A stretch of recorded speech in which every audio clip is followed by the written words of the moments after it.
What's up, guys? Noah here, and today I'm bringing you some Max Payne 3 Team Deathmatch gameplay.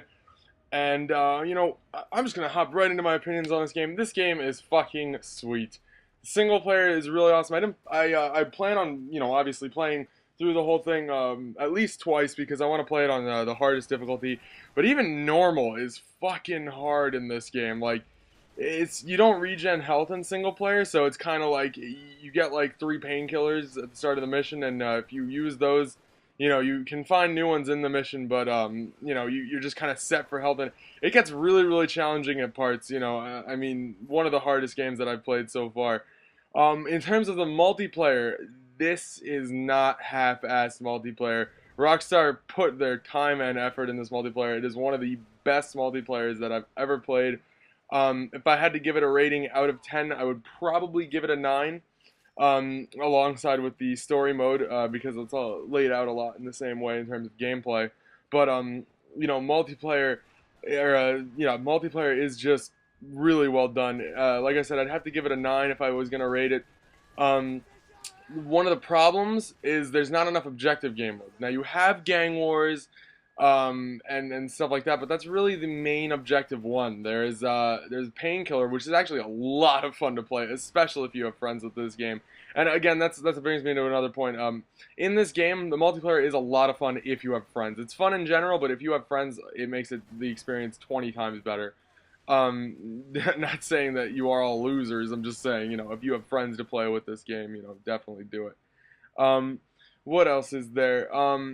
Okay, sorry about that. I had to cut the audio because I had a little bit of a little bit of an interruption. But what's it called? So one of the main problems with this is, as I said before, there's not enough multiplayer game modes. There's a lot. I don't know how I caught fire right there. I was like walking, all of a sudden, burst into flames. Like, all right, that's fine. But one of the problems is there's not enough multiplayer game modes, or there's not enough objective game modes. I'm sorry if I kept saying multiplayer. I meant objective game modes. They're kind of, there's Painkiller, which is a lot of fun.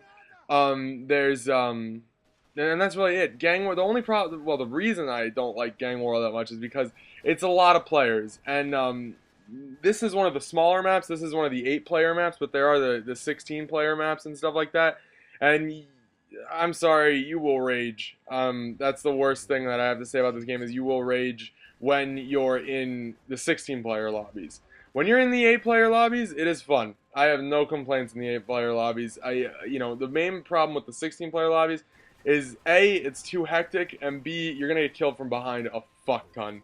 And that's one of the most annoying things that happen in video games to me. I mean, I know it's uncontrollable, I know it just happens, but getting killed from behind is a pain in the ass in this game, and it happens a lot in multiplayer, in Gang Wars rather. If you're playing TDM, that's fine. You're probably not going to get killed because the maps are small. This is one of the smallest maps in the game, but there are some of the maps. This is actually my favorite map. I love the way it's laid out. I love office maps. I've always think they're like the sickest thing. But if this is one of the smaller maps in this game, and in the 8-player maps at least, and most of the 8-player maps are decently sized. They're all around the same size. I think the biggest one is Scrap, I think is the name of it, or something like that. And it's like a big swamp scrap heap, I guess is really the best way to describe it. I can honestly say that this is one of the most intuitive multiplayers that I've ever seen. It's right up there with Battlefield and Call of Duty. And I'm not saying I love Call of Duty's multiplayer. We all have our problems. But the integration is well done. The idea of the perks, the idea of the weapon attachments and all that. That's there in Call of Duty, and that's there in this. There are perks. They're called bursts, I believe, and there's pretty much everything that you have can counter a burst. Like there's no overpoweredness in the early stages. There's definitely some overpowered stuff. I know the akimbo stuff is pretty OP, but you just, as you progress through the game, you start to get easier, and you start to get a lot better with playing the game. Really, that's really the big part of it, is just getting better at the game. Equipment helps a lot, but skill really, really plays a part in this game, because I don't play on the soft aim playlists. I play on the free aim, so I think those show a little bit more skill in a player, and I think you might get a little bit more XP, but I could be wrong. I don't think so. I've never played in free aim, or not free aim, my bad. I've never played in soft aim, so I wouldn't know. But I might try it out. But I don't know. I don't want to get used to it because I play the campaign on free aim, and I also play this on free aim. One of the reasons is because I'm used. The only third-person game that I ever really played other than this was Mass Effect. There we go. I apologize. It escaped my mind. But yeah, Mass Effect has free aim as well. It doesn't, to my knowledge, it doesn't do a lock on. At least I remember never doing one. But so I wanted to be, good at this game and not use that because the hardcore game modes are in the free aim playlists, and you have to get 5,000 kills to unlock the hardcore playlist. But you get more XP. I think it's a little bit harder. Obviously, hardcore. I think it's for the more leveled up and more experienced player, hence the 5,000 kills. One of the bursts that I'm using actually in this game particularly is I think it's some disguise one. I can't remember the name off the top of my head.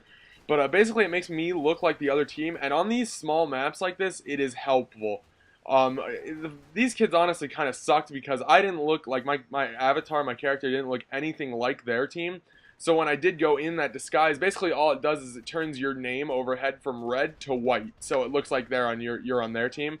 But it doesn't change the way you look. It doesn't do anything. It just does that, And these guys just did not see me, looking any different from them. I guess not. At least I would have noticed, the turban thing that I'm wearing, and then the soccer jersey and soccer shorts. I mean, I'm sure that would, pull off a little alarm in my head. But I guess not. These kids kind of blew. But it's just, as I was saying before, this is one of the most intuitive multiplayers that I've ever played. It's got attachments, it's got gun level ups, it's got regular ranking level up, it's got leaderboards, all the works. It's not half-assed. Those of you who play GTA 4's multiplayer, you kind of know that it's not a big part of the game. It's there, it's fun to play occasionally, but it's not a big part of the game. If you're a GTA 4 MLG, then that's really odd. I'm sorry. But I mean, if you're an MLG in this game, or if you're really, really good in this game, that's cool, because it is kind of one of those games where it's like, it's good to be good, I guess is the best way to put it. It is, I just can't get over how intuitive it is. Like, I'm pretty sure that they had two separate teams, because this is usually how games work. Two separate teams work on one part of the game, so one team works on campaign and one team works on multiplayer. I'm sure that's what they did. I know that's what they did for Battlefield, and so this is a really successful multiplayer experience so far, and I highly recommend it if you're on the fence, if you're thinking it's half-assed.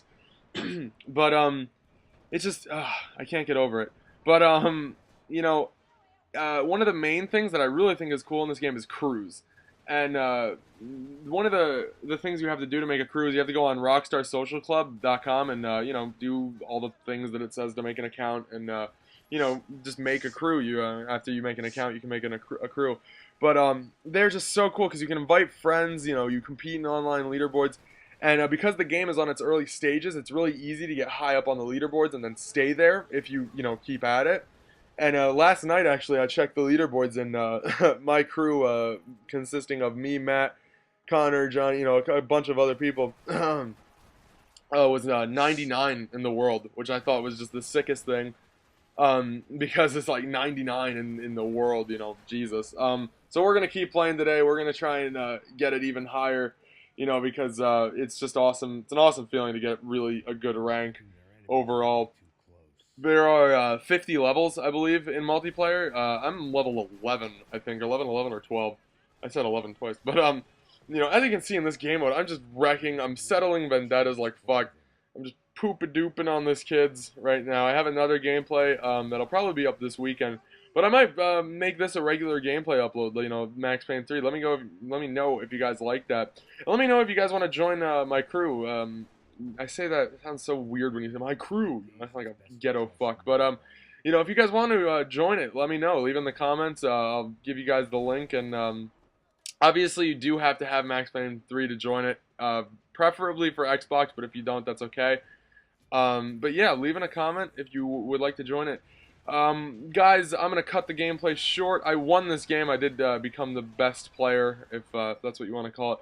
Leave a like and a comment, and yeah, thanks for watching. I love you all. Peace out and subscribe.